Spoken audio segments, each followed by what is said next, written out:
Delhi NCR में प्रदूषण का स्तर रिकॉर्ड स्तर से काफी आगे बढ़ चुका है। हालात ऐसे हैं कि प्रदूषण की वजह से लोगों को सांस लेने में भी दिक्कत होने लगी है। प्रदूषण का स्तर कितना बढ़ गया है, इस बात का अंदाजा आप इस बात से लगा सकते हैं कि दिल्ली के कई इलाकों में हवा की गुणवत्ता यानी AQI 400 के पार पहुंच चुकी है।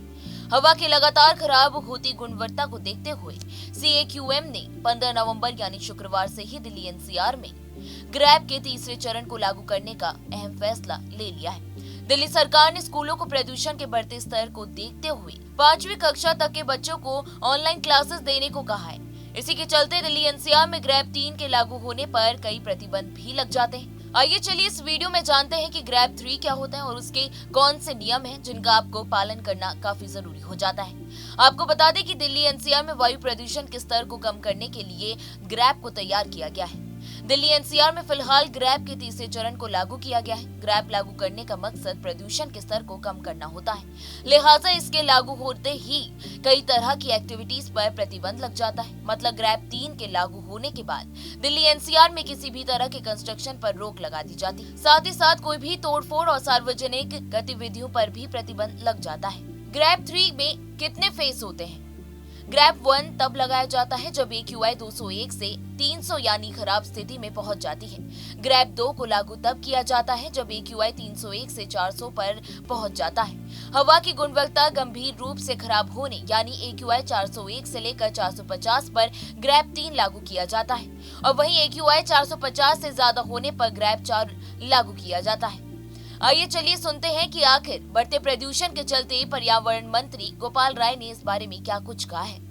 दिल्ली के अंदर सर्दियों के मौसम में पहली बार एयर क्वालिटी इंडेक्स दिल्ली का 400 से ऊपर गया है। कई लोगों के मन में ये सवाल है कि लगातार 14 अक्टूबर के बाद से जो एयर क्वालिटी इंडेक्स दिल्ली में प्रदूषण का स्तर पुअर या वेरी पुअर कैटेगरी में था, अचानक 2 दिनों में ये सीवियर कैटेगरी में क्यों गया और आगे क्या होने वाला है। अभी जैसा IMD ने मौसम वैज्ञानिकों ने जो 2 दिनों का एनालाइज करके रिपोर्ट रखी है, उसके अनुसार पिछले 2 दिनों में प्रदूषण के स्तर में बढ़ोतरी के मुख्य तौर पर 2 कारण समझ में आ रहे हैं।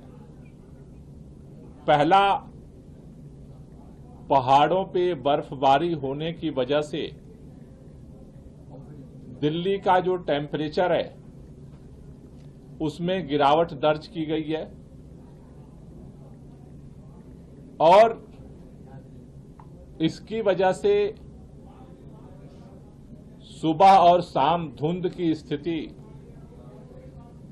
पूरे उत्तर भारत में बनी हुई है। दूसरा, हवा की जो गति है उसमें कमी आई है। 12 नवंबर को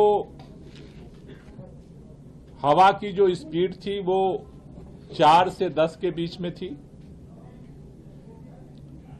13 नवंबर को भी हवा की जो गति है वो 4 से 10 के बीच में थी। इन 2 वजहों से